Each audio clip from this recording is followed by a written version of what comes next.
BJP के MP का call नहीं उठाते, आपके सामने नतमस्तक। देखिए मैं नहीं देखिए, एक कि जो भी सरकार के वरीय पदाधिकारी जो मिले हैं वो कोई हमारा डर और औरा की बात नहीं है, ये उनका बड़प्पन है। सुनिए आप, अरे बात सुनिए आप पहले बात समझिए।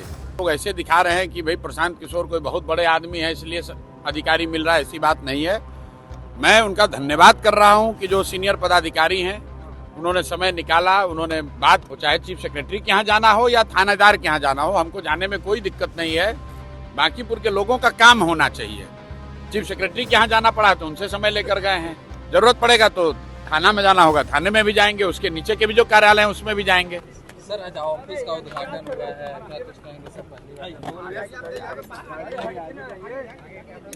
आज रक्षाबंधन भी है और संयोग ऐसा है कि ये जो बांकीपुर के प्रतिनिधि होने के तौर पर जो घर आवंटित हुआ है, जिसको हम लोग जन सेवा केंद्र के तौर पर रखना चाहते हैं, आज रक्षाबंधन के दिन इसकी शुरुआत हो रही है। आज साथियों ने पूजा पाठ करके इसकी शुरुआत करी है और कल से हमारी अपेक्षा होगी कि इस जगह से बांकीपुर के लोगों को, जिनको खासकर जो ज़रूरतमंद लोग हैं, उनकी मदद हम लोग कर पाएँ, उनकी आशा अपेक्षा पर खरा उतर पाएँ, ऐसा काम यहाँ से हम लोग करें, इसी आशा अपेक्षा के साथ। एक चर्चा चल रही है बिहार में, जब आपने डीजीपी और मुख्य सचिव से मिले आप, उसके बाद चर्चा चल रही है कि बीजेपी के एमपी का कॉल नहीं उठाते, आपके सामने नतमस्तक। देखिए मैं नहीं देखिए, एक तो आप लोग, मैं मीडिया में ये स्पष्ट करना चाहता हूँ कि जो भी सरकार के वरीय पदाधिकारी जो मिले हैं वो कोई हमारा डर और औरा की बात नहीं है, ये उनका बड़प्पन है। सुनिए आप,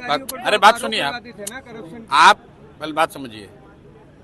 वो उनका बड़प्पन है कि उन्होंने समय दिया, बांकीपुर की जो समस्या है उन समस्या को ले जाकर हमने बात की।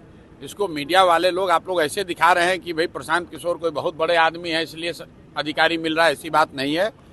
मैं उनका धन्यवाद कर रहा हूं कि जो सीनियर पदाधिकारी हैं उन्होंने समय निकाला, उन्होंने बात की, हम लोग की बात को समझा। जरूरत इस बात की है कि बांकीपुर की समस्या का निदान हो, लोगों का काम हो। ये कोई वन अपमैनशिप वाली लड़ाई नहीं है। किसी भी पदाधिकारी के यहाँ, वो चाहे चीफ सेक्रेटरी के यहाँ जाना हो या थानेदार के यहाँ जाना हो, हमको जाने में कोई दिक्कत नहीं है। बांकीपुर के लोगों का काम होना चाहिए। चीफ सेक्रेटरी के यहाँ जाना पड़ा तो उनसे समय लेकर गए हैं, जरूरत पड़ेगा तो थाना में जाना होगा, थाने में भी जाएंगे, उसके नीचे के भी जो कार्यालय हैं उसमें भी जाएंगे।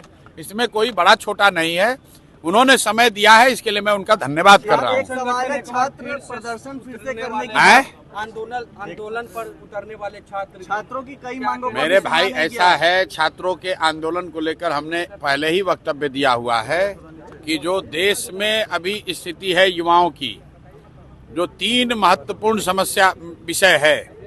एक है शिक्षा का व्यवसायीकरण, प्राइवेटाइजेशन। आज देश में करीब 50% बच्चे प्राइवेट स्कूलों में पढ़ रहे हैं। दूसरा, जो कोचिंग संस्थाओं का प्रभुत्व है, जिसकी वजह से पेपर लीक जैसी घटनाएं आम हो गई। और तीसरा, जो बेरोजगारी है। इन तीनों चीज को आप जोड़ दीजिएगा तो इससे करोड़ों युवा प्रभावित है। और जब तक इन समस्याओं का निदान नहीं होगा, शिक्षा के प्राइवेटाइजेशन पर लगाम नहीं लगेगा, जब तक कोचिंग संस्थाओं के प्रभुत्व को कम नहीं किया जाएगा, जब तक बच्चों के लिए रोजगार की व्यवस्था नहीं होगी, तब तक आने वाले समय में किसी न किसी जगह, किसी न किसी फॉर्म में छात्रों के आंदोलन, धरना प्रदर्शन, छात्रों का सड़क पर उतरना, ये खबर बनी रहेगी। ये वन ऑफ घटना नहीं है कि जंतर मंतर पर हो गया, बंद हो गया। ये हर 4 दिन, 10 दिन, 15 दिन, 20 दिन पर आपको कहीं न कहीं देश के किसी न किसी हिस्से में दिखेगा। इसलिए दिखेगा कि अंडरलाइंग कॉज जो है, जो समस्या है, वो बेरोजगारी है।